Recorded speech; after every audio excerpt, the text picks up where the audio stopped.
So I think this is one thing that I would really like to say.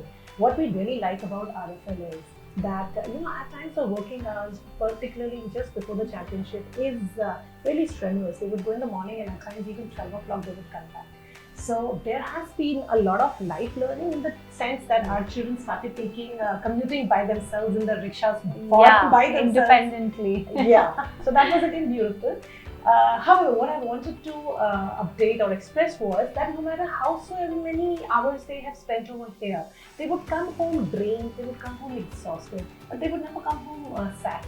They come home hopeful, happy, and looking forward to the next content day as well, even though they are tired, fatigued also. But yes, the spirit has not gone down that we don't want to go, we are tired, we want to take a break, nothing of that sort. So they're never sad. Like I said, they're hopeful, happy, and content.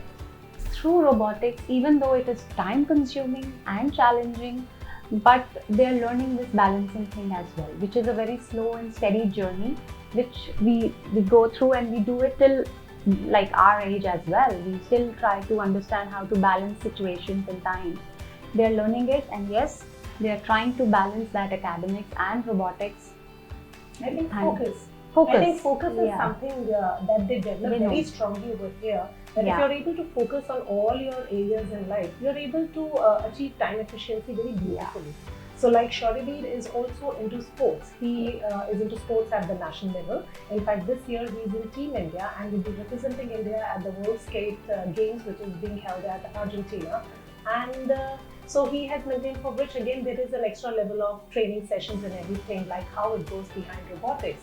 So if you ask me for Shoribir, there are three strong pillars. One is sports, one is academics, and one is robotics.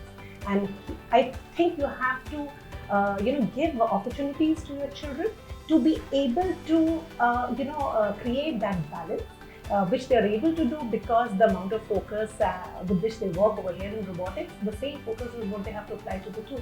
So I think it works very well. Yeah, so they're pretty focused and channelized.